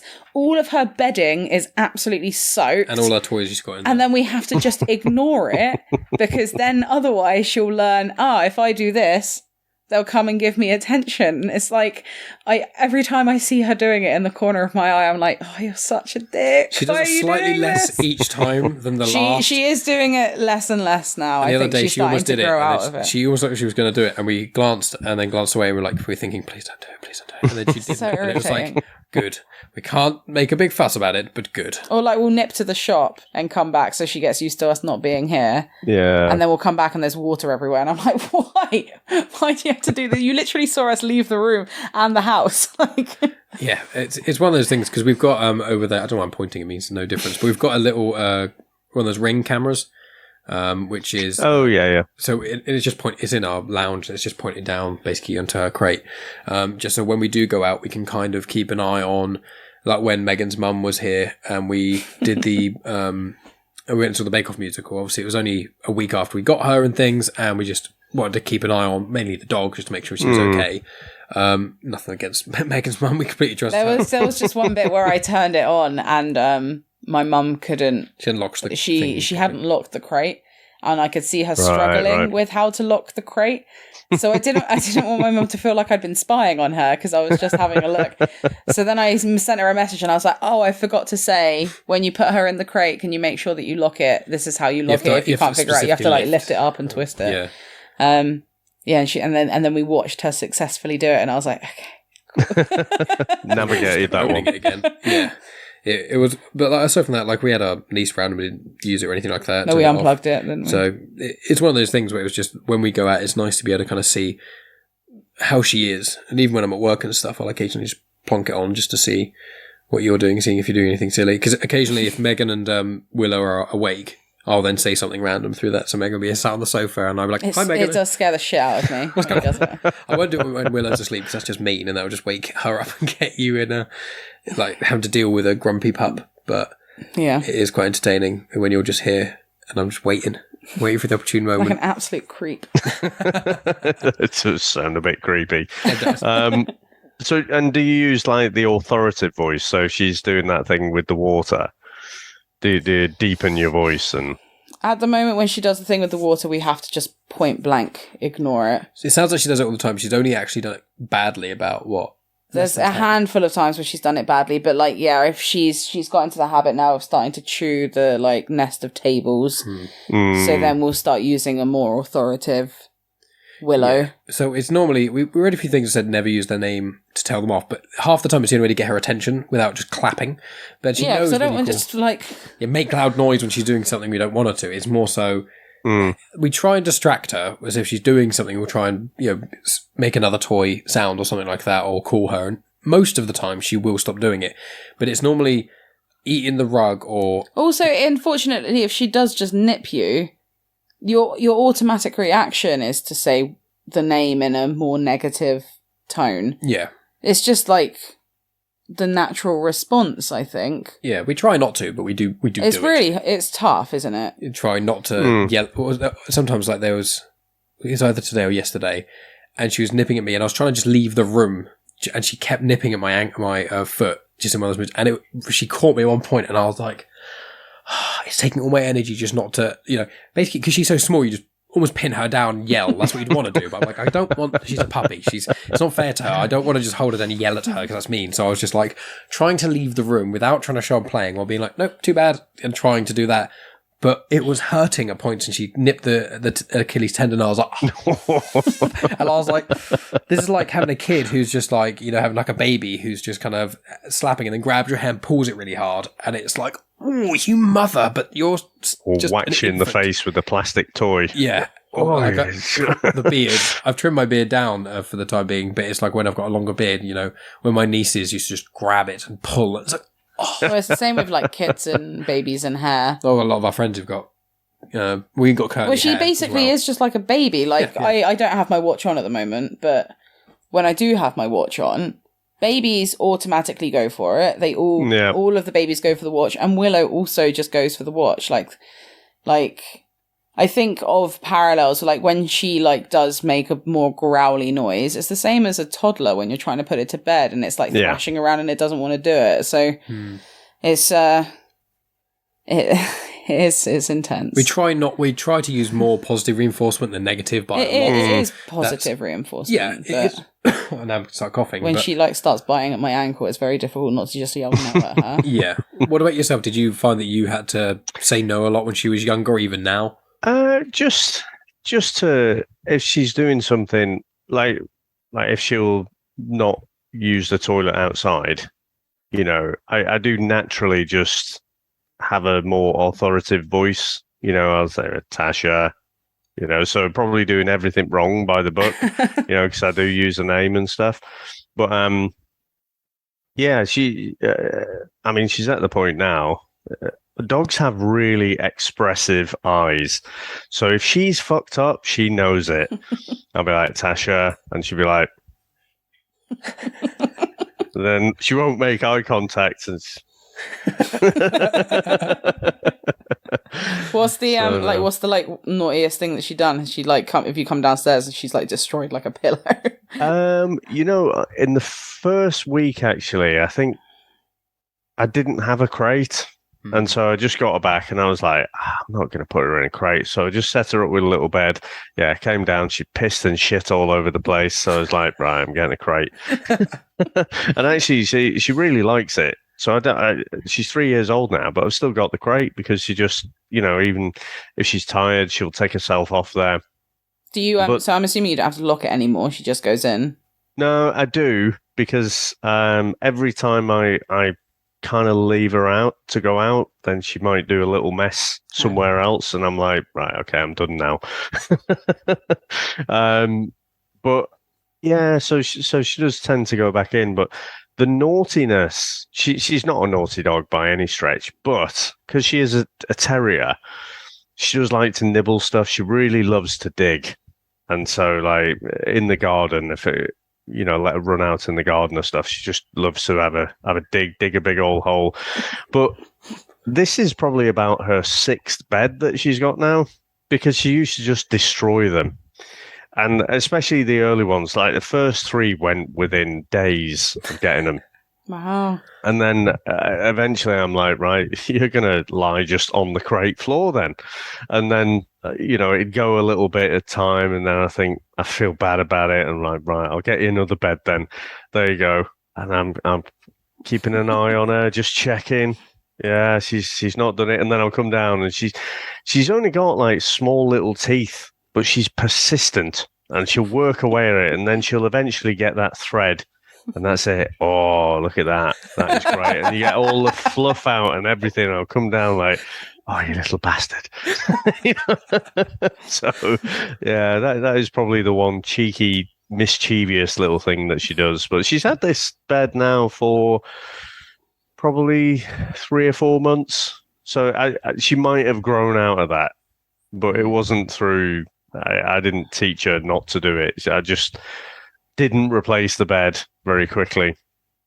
Yeah, because Willow doesn't really... She doesn't really like her bed. She prefers sleeping on the crate floor. Yeah. We've got like blankets and stuff set up for her, so she's got a bit of padding. Yeah. So at the moment she's sleeping like on top of 3 thin blankets, and also she has an elephant. So she has 2 elephants. So she's one as a pillow. Sometimes she uses both as a pillow, and then sometimes I have seen her playing with the other one when she's bored in there. But yeah, she's not really fazed by her bed. I think it might be like slightly too big and spongy for her, so she finds it difficult to walk on. She rolls off the middle into the corner. Yeah. And also at the moment where it's in summer and when we got her is the heat wave. So being in this fluffy bed is... I think she overheats because occasionally in the night you'll see her slowly roll off the... She'll just be on the thing, floor. and she's just on the crate floor. Yeah.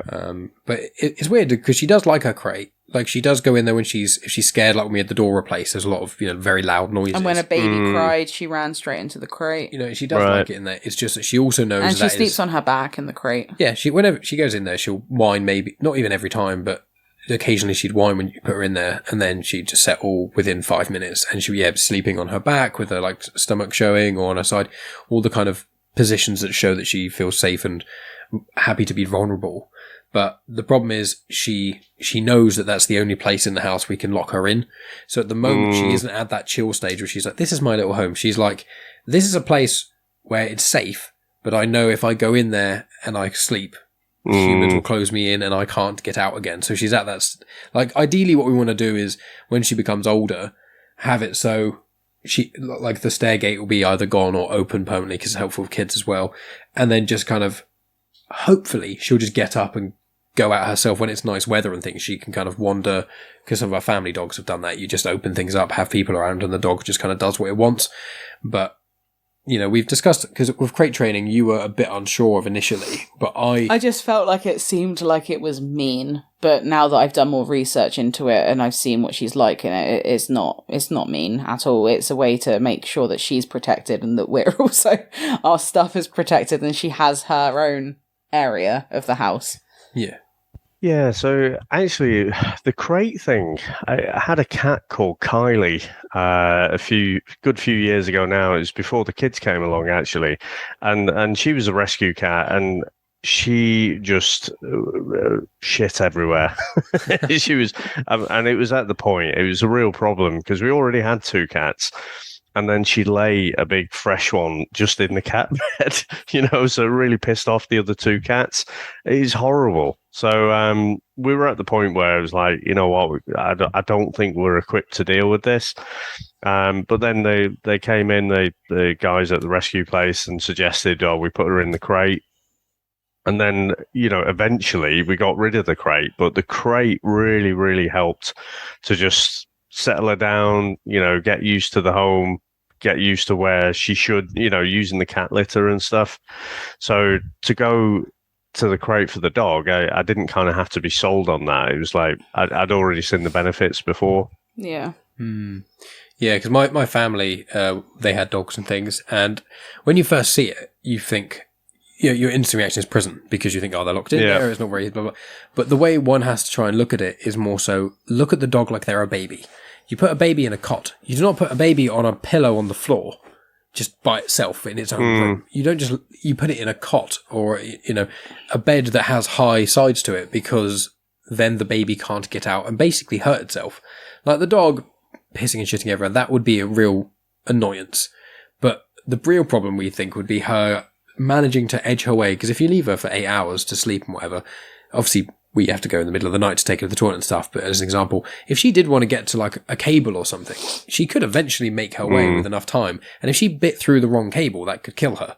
So it's things like, especially when she's a puppy, she's just bite everything in sight, she'll just go to the toilet and everywhere, and she won't be able to settle herself down. My brother, he lived in Scotland for a while with his then girlfriend, now wife, and they got a cocker spaniel puppy, and Rosie bit through my brother's PlayStation controller.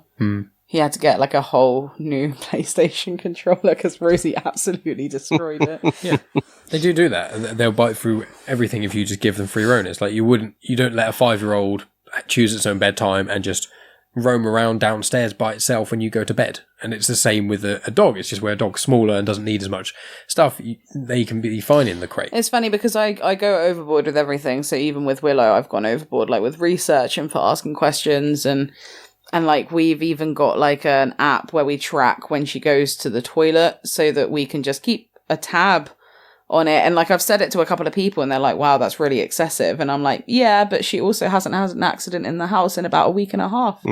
So...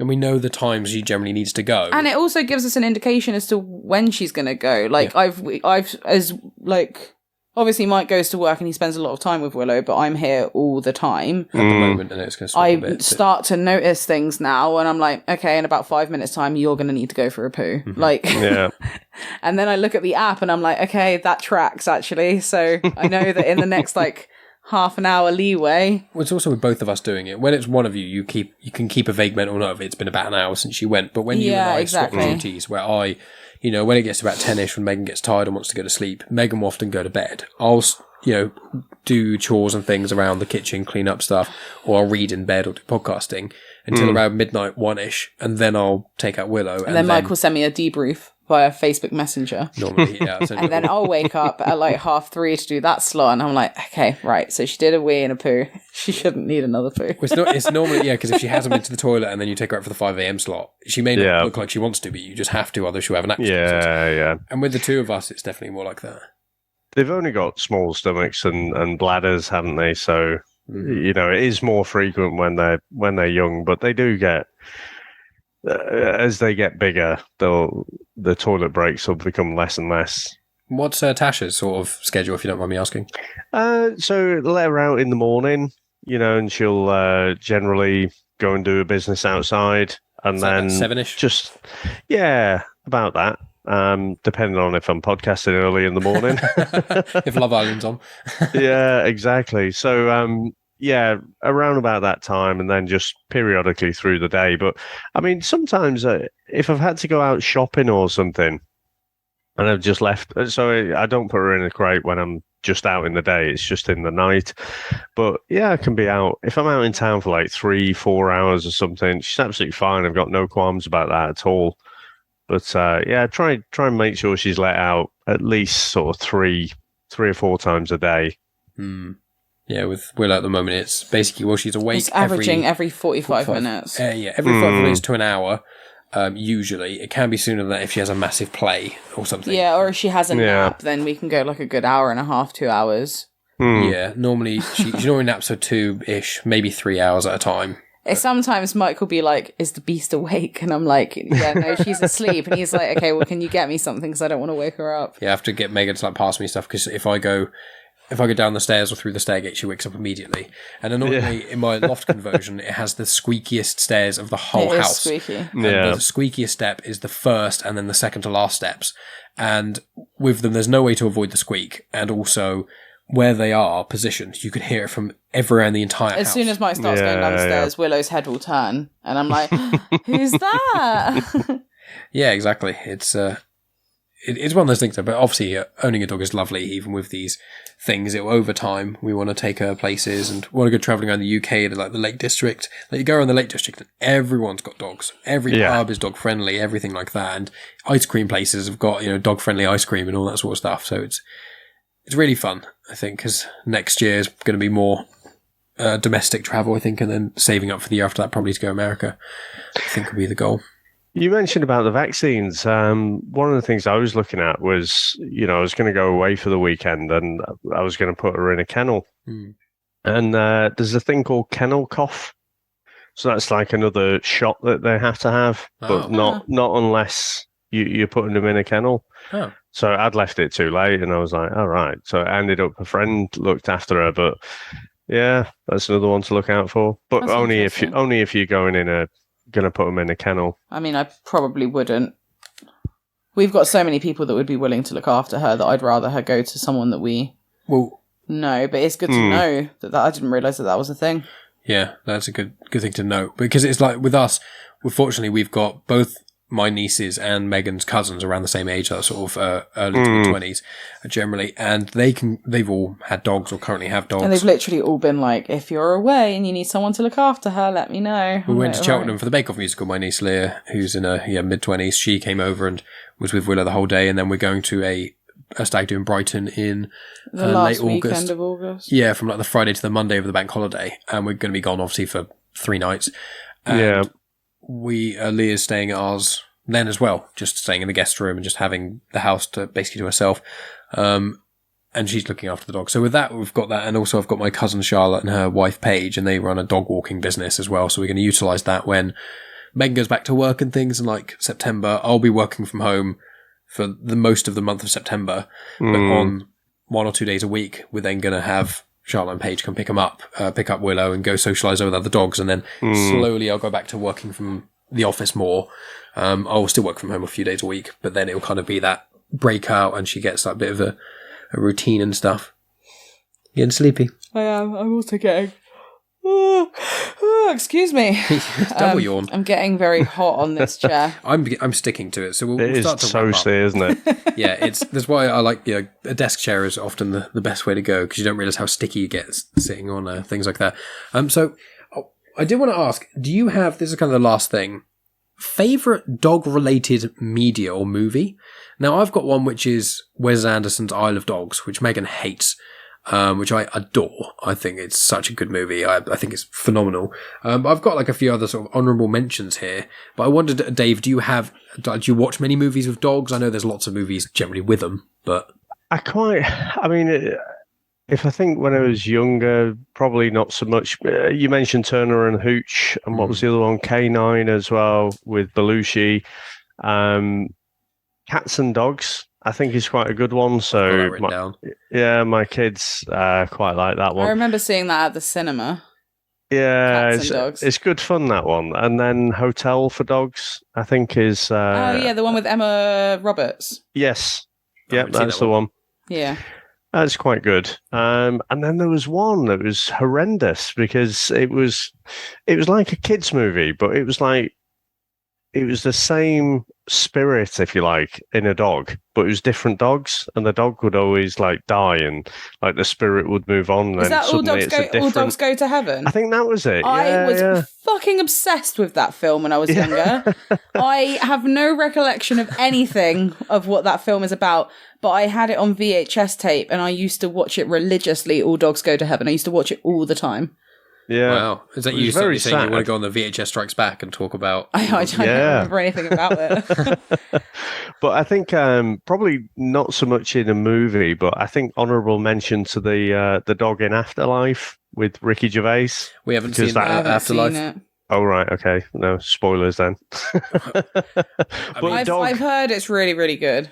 It is really, really good. It's on the eternal list, but Megan's not the biggest Gervais fan. I'm not a massive Gervais fan. It's the most...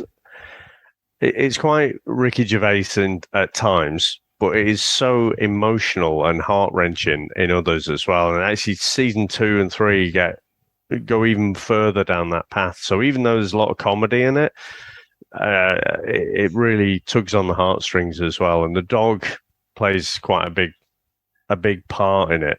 Not a big part in the series, but pivotal story point. And I won't say any more than that. That's sweet. What about you, Megan? Do you think of any dog-related? I did think of All Dogs Go to Heaven, but I don't really remember it that well. But I know that that's a film that I really watched a lot. There's the obvious ones like Marley and Me and things like that. Marley and Me I've only seen once, and all I remember is just bawling my eyes out when I watched that film. Yeah. I've got a few written down. Like there's some fun dogs that are in Up, Coco, and Mitchell's versus the Machines.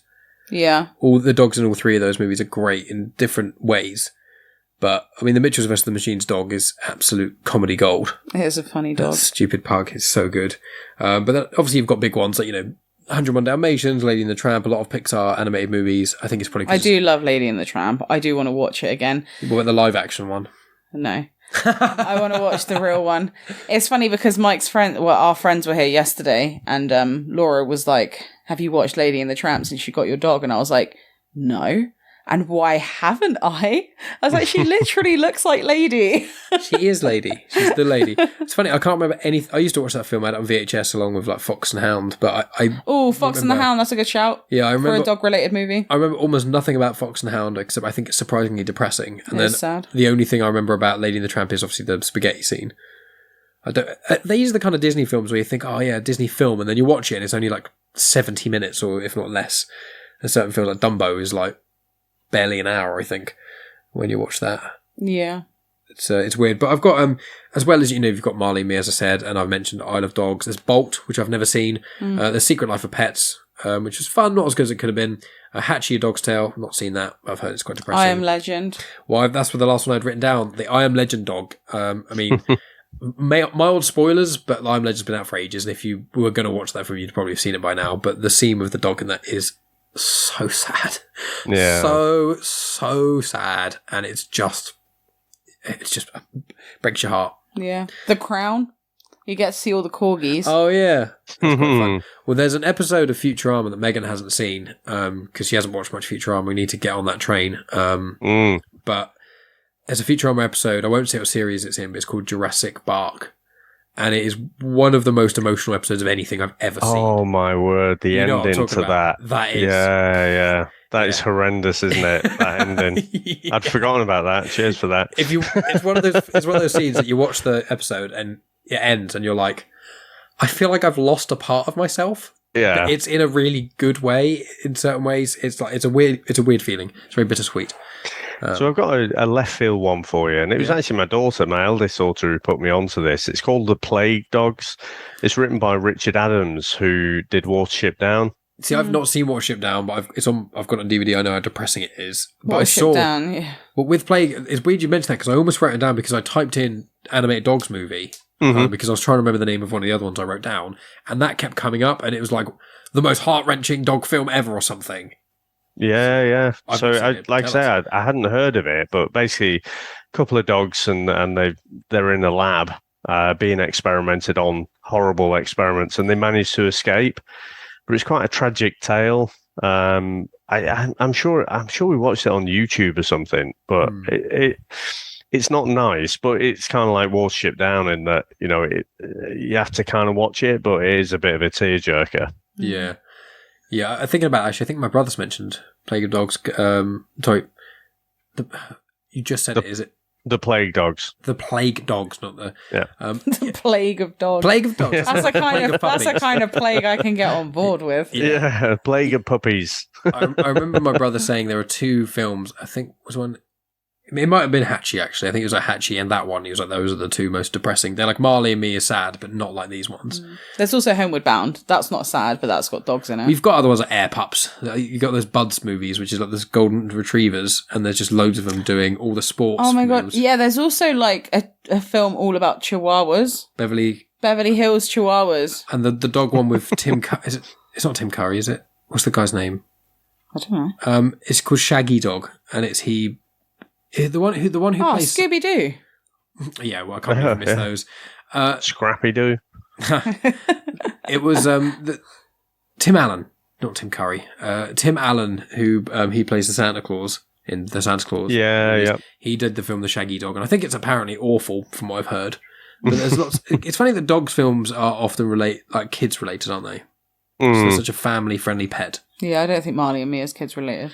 No, it's a 12, so it's kind of that warning of being like, don't take your little kid there or destroy their heart. Buy them a gerbil first, or a hamster. Let them experience death in that way before Marley and me. Wonderful. Well, that's a lot of things. Is there anything else, Dave, that you want to mention about dog-related media, dogs in general, anything like that before we wrap up? No, I was just thinking The Littlest Hobo. I used to watch reruns of that, so that was another dog-themed thing. Oh, but no. Oh, Spot the Dog. Beethoven. Oh, yeah, Spot the Dog. Yeah, I used to remember that. That's a British thing. I don't think they have that in America, do they? Little kids' books and animated shows. Sooty, is he a dog? No, I don't think. I don't think so. I think he is, isn't he? I thought he was a dog. I thought he was a bear, but his friend, the sorry, no, it's Sweep, isn't it? Sweep's the dog. So he's a bear, and the other one's a bear as well. I think I used to have the hand puppet of Sweep. Sorry. Anyway, Beethoven and other stuff. And so you were saying I let you wrap up, then interrupted. No. I was just trying to think of other things, but no. Look, we've been talking about dogs for a couple of hours now, but ultimately, it's just great, But they do come with the responsibility as well. So it's one of those things. It's like serious fun, and it is a good training ground actually for kids. That's why people talk about fur babies and stuff. It's not like other just material things that you buy as a present and then you stick it on the shelf and kind of forget about it. An ornament doesn't piss all over the floor and stuff. So it is a good little training ground, and just a lot of fun. Very good, friends. And Megan, how has your experience been so far with only 2 weeks of owning a dog? It feels like it's been years. I love her with every fibre of my being. I love that dog so much, but I'm not looking forward to fast forwarding time, but I am looking forward to when she's out of this nippy phase. I'm looking forward a bit more to when she's been a bit more trained, and then we can have a bit more relaxed fun, because at the moment you can't have too much fun with her because then she gets too excited. Yeah. So I'm looking forward to the point where she knows where the boundaries are. Yeah. But yeah, it's great. When we take her out, it'll be better. When we can go for walks and stuff, it'll be easier to wear her out. And we're excited for when we can go travelling a bit, like around the UK, and because she's really good in the car, which is a delight. Oh yes, she's super chill in the car. Yeah, which is we're really worried if we've got a dog that hated the car. It's very hard to make them not hate the car, but she loved it immediately. Just chill. I was going to say one thing we didn't realise until we bought the dog book is that dogs, like humans, lose all their teeth. So you get a dog normally around the 8-week mark when they're 8 weeks old, and then around 16 weeks they lose their baby teeth. Yeah, which I didn't know. So their teeth all fall out, and you can just the book said wear thick socks over this period because they're like Legos mixed with shark teeth or plugs. It is quite painful. You experienced that with Tasha? So no, I didn't actually stand on any. Oh, good. But that is more luck than judgment. I think it's one of those to look out for, because I've stood on plenty of Lego, and if it's like that, wouldn't look forward to it. But they do lose them all. Yeah, which it makes sense. Cause how long does it take for them to grow back after they've lost them? Well, they don't all go, and then so you don't sort of notice it. Yeah, they're like an old man, like no teeth at all. I guess it just sort of gradually happens. But again, I guess it might be different with different breeds. Like I always give Tasha hard feed, so to keep his teeth strong and stuff. So she never went through a phase where she's got no teeth and struggling with that. So yeah, I guess it just happens over a few weeks, or it did for Tasha. I see. That's cool. Yeah, that was just a fun other thing. Because this podcast, I wanted to be I was talking about our experience with our dog as new dog owners, as well as yourself. I knew obviously had a dog and how that's kind of been, but also just certain little things that people may not have known. But it is one of those things, if you have a dog, you have to, especially a puppy and things, you have to get up to begin with 2 hours in the night to let them out, and then you can kind of slowly extend it we're at about 3 hours at the moment-ish, but occasionally she'll whine half an hour before that, and then, there's all these little things. So I would say to people, there's a lot of pitfalls. There's a lot of other There are, things. like Mike worked, so it was my turn to do the 3:30 slot today. We swapped the 3:30 one's the interchangeable one. Megan does early in the morning. She's a morning person. I normally do late at night. The 3:30 one is the one that neither of us want to do. Yeah. And it was my turn to do it today, and I couldn't hear her crying because I was in such a deep sleep. I was in the middle of a really, really vivid, intense dream. And then she was on a date with someone else. She was mad at me when I woke her up. I was having a summer romance in my dream. And then, yeah, Mike woke me up, and I was so You have to go out and take the dog for a shit. She actually did do a shit at that time. She could tell. She could vibe it. She's like, "You're not breaking us up over this. No summer romance." Yeah, it's those ones where Mike wakes me up, and I'm like, oh, I don't really want to get up. It happens the other way. Whenever one of us has to be up at the 3 o'clock one, it's pretty much always the other one to wake them up. It's like the dog's barking. She definitely needs the toilet. It's like, please no.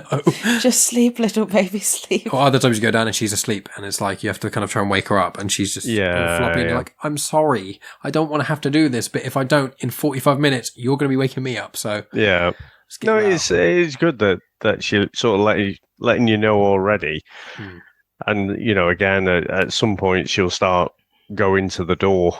And just she started tapping on the stair right already. Oh, that's yes, good. Perfect. Please, that's really good. Yeah. So we've lucked out in a lot of ways. But to people who want to get a dog or a puppy and things, like we chose a puppy because we had a lot of friends who had babies and things. Yeah, we wanted to have square one. We wanted to make sure there was no dog potential trauma that could be triggered around our friends' kids or anything like that. So we were like square one stuff, but it is a lot of work. If there's two of you, it's easier because you can flip the things, but otherwise be ready for weeks. Yeah, like it's a baby not with something no to sleeping. go in light-hearted with. No. We prepared. We spent weeks looking up stuff, reading a puppy book, looking at articles, watching videos, all this stuff, and we were still somewhat underprepared. To, I'd say, about 10-20%. Oh, yeah, definitely. So, and a lot of it is just vibes. Just pay attention to the dog.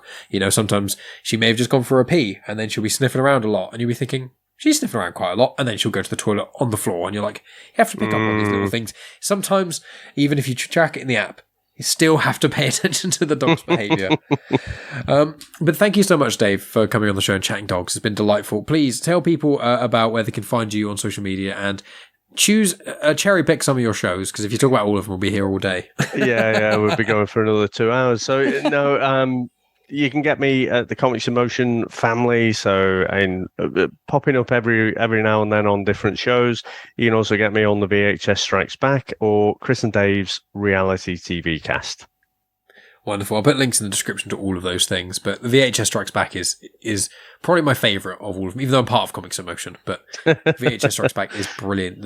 Whenever you and Chris have banter, which is every podcast you guys do, it's part of it is a lot of part fun. Of the draw. It's brilliant. And with Comics in Motion, obviously you can find me on there, obviously my show Star Wars Comics and Canon every Saturday and things. Trying to do every Star Wars comic. I'm slowly getting there, but also been doing a few book reviews, and then Andor's coming out as well in September now. But I think on Comics in Motion we've got She-Hulk that I think Tonya be coming out this week. Yeah, that's right. Yeah, I thought it was them. I was like, should I? I was pretty certain it was those two kind of doing it after Tonya co-hosted Miss Marvel with Rhea.